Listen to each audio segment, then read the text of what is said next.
M'dzina la Tate ndi la Mwana ndi la Mzimu Woyera. Amen. Tikulandireni nonse ku programu yathu ya lero yati yankhuleni Ambuye. Lero ndi lolemba pa 22 Julayi mchaka chimenechi cha 2024. Ndipo tikuchita chaka cha Mariya Magdalena Woyera. Mawu oyamba achokera m'buku la nyimbo ya Solomoni mutu 3 ndime ya 1 mpaka 4. Amene akutiwerengera mawu oyamba ndi a Novice Edith Dixon SPVM kuchokera ku St. Joseph Nguludi Parish mu Archdiocese ya Blantyre. Ndipo uthenga uchokera mu uthenga wa Yohane mutu 20 ndime ya 1 mpaka 2 ndikuzayambanso ndime ya 11 mpaka 18. Amene akutiwerengera mawu amthenga wabwino komanso kutigawira mawu ndi Reverend Father Stanley Muhekiwa kuchokera ku St. Joseph Nguludi Parish mu Archdiocese ya Blantyre. Mawu oyamba. Mawu a m'buku la nyimbo ya Solomoni. Usiku uliwonse ndiligone pa bedi panga, ndinkangomufunafuna amene mtima wanga umankonda. Ndidamufunafuna koma osampeza. Ndidamuyitana koma iye osandiyankha. Ndiye ndidati, ayi, tsopano ndizuka ndikulowa mu mzinda, misewu ndi mabwalo. Ndimufunafuna amene mtima wanga umankonda. Ndidamufunafunadi koma osampeza. Alonda anandipeza pamene ankayendera mzinda. Ndidawafunsa kuti, kodi mwandionerako amene mtima wanga umankonda? Nditangoti iwo aja, ntawapitirira pang'ono. Ndapeza amene mtima wanga umankonda. Ndidamgwadira osalola kuti achoke, mpaka nditalowesa m'nyumba ya amayi anga, m'chipinda cha amene anandibala. Mawu a Ambuye. Tokoze. Ambuye akhale nanu. Mawu a mthenga woyera mungadalembera Yohane.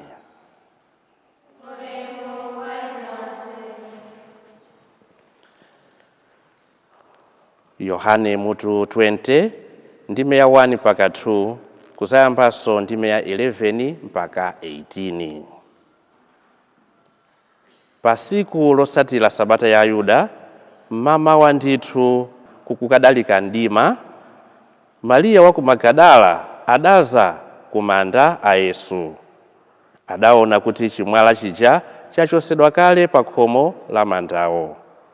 Choncho adathamanga nakafika kwa Simoni Petro ndi kwa wophunzira wina uja amene Yesu ankamkonda kwambiri. Adawawuza kuti awachosa Ambuye m'manda muja ndipo sitikuziwa kumene akawayika. Mariya adakhalabe chilili panja pafupi ndi manda akulira. Akulira choncho adawerama kusuzumira m'mandamo, naona angelo awiri ovala zovala zoyera. Angelowo adakhala pansi, wina kumutu, wina kumapazi, pamalo pamene padagona mtembo wa Yesu paja. Iwo adamufunsa kuti, inu mayi mukuliranji? Iye adati, chifukwa awachosa ambuye anga ndipo sindikuziwa kumene akawayika.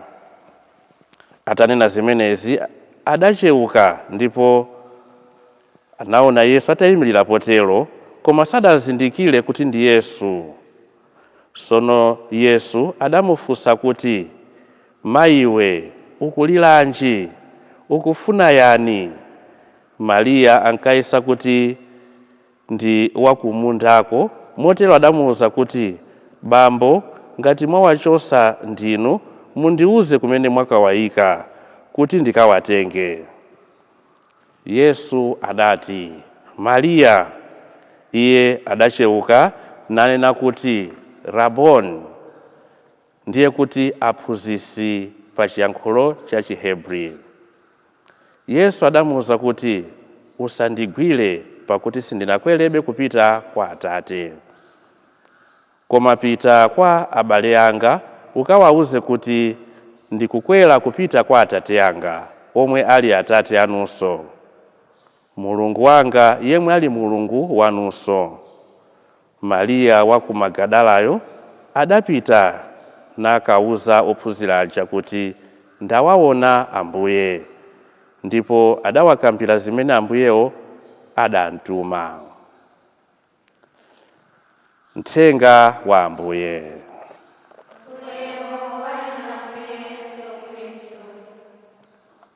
Abale ndi alongo mwa Ambuye, mmene tamvera kumayambiriro kuja kuti lero tikuchita chaka cha Mariya Magadalena woyera. Ndipo pamene tikuchita chaka chimenechi timaphunzira zinthu zingapo. Choyamba timaphunzira kufunika kwa amayi mu mpingo wathu pa utumiki wa mu mpingo. Ndipo chinthu china chimene timachiphunzira ndi kufunika kosakasaka Ambuye Yesu pa nthawi yonse ya moyo wathu. Ndipo kachitatu chofunikira china ndi choti kodi Mulungu akatipangira zazikulu tizambwezera chiyani. Tiyambe ndi chofunikira choyambira chija, kufunika kwa amayi mu mpingo. Panali azimayi osiyanasiyana amene ankathandiza Ambuye Yesu ndi ophunzira awo pogwiritsa ntchito chuma chawo. Ambuye Yesu ndi ophunzira awo nthawi zina amachepekedwa kumbali ya chakudya ndi zosoweka zawo za siku ndi siku, koma Mariya Magadalena ndi mmodzi mwa amayi amene amathandiza Ambuye Yesu ndi chuma chawo. Kachiwiri tikuphunzira za kusakasaka Ambuye Yesu pa moyo wathu. Tikayang'ana mawu oyambaja tikuva za munthu amene akusakasaka wachikondi wake kuchokera m'buku la nyimbo ya Solomoni. Tikumva ndithu munthu akusakasaka wachikondi wake. Ndipo tikayang'ananso moyo wa Mariya Magdala, amasakasaka Ambuye Yesu pa nthawi ya moyo wake onse. Chinthu choyamba, Ambuye Yesu atampangira zabwino, iye anafuna kumbwezera Mulungu ulemu wake. Mariya anatulutsidwapo ademoni asanu ndi awiri pa moyo wake, ndipo atachira pofuna kuthokoza Mulungu anasandukanso ngati mmodzi mwa ophunzira a Ambuye Yesu, koma asatira kulina kulikonse kumene akupita.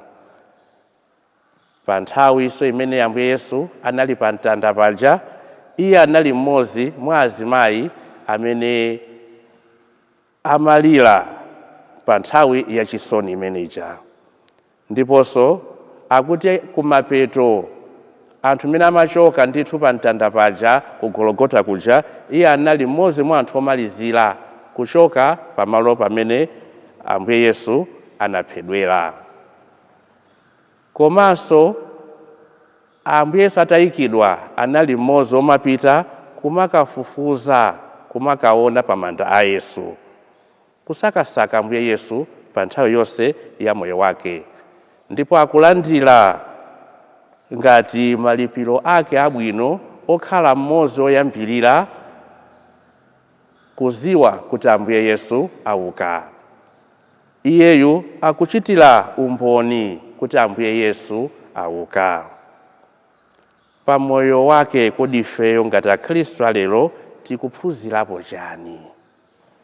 Tikuphunzira kuti tikhale anthu otumikira Ambuye Yesu pa nthawi yonse ya moyo wathu. Akakhala azimayi akuyenera aziwenso kuti iwo ndi ofunikira kwambiri mu mpingo, ndipo akuyenera pogwiritsa ntchito chuma chawo, mphamvu zawo kuti mpingo upite pasogolo. Nthawi inake ndi kupangisa misa ya masika, panali gulu la amayi limene limapereka mphaso zawo ngati chamasika, amapereka zokolola zawo. Nde panali azimayi ambiri anabwera tsiku limenelo, ena amapereka cha mbale, ena chamu sufuria, kwa panali mmodzi amene amapereka thumba ndithu la 50 kg. Nde nadabwa amayi wina akumuuza uyu kumulankhula koma mwachipongwe kuti kodi koma ndetu chimanga mwaswana chochitatu mpaka thumba zomwezi. Koma mayi uja sanabwerere mbuyo ayi, anaperekabe chimanga chake cha masika thumba lija ndi kumapitiliza ndi mwambo wa siku limenelo. Nthawi zina anthufe timabwezera zathu mbuyo pamene akufuna kutumikira Mulungu pogwiritsa ntchito chuma chawo. Mukufuna mupereke izi, mufuna kutamini ndani? Mukufuna mutchuke? Kodi kapena muli nazo? Ayi, kupereka sikukhala nazo, koma umakhalanso mtima wa munthu kuti kodi munthu mpingo wake amaukonda motani. Tiyeniso ife tikhale a Mariya Magdalena a siku la lero, pokonda kutumikira Yesu Khristu pa nthawi yonse ya moyo wathu, pokondanso kumusakasaka Yesu Khristu pa nthawi yonse ya moyo wathu. Ambuye akhale nanu.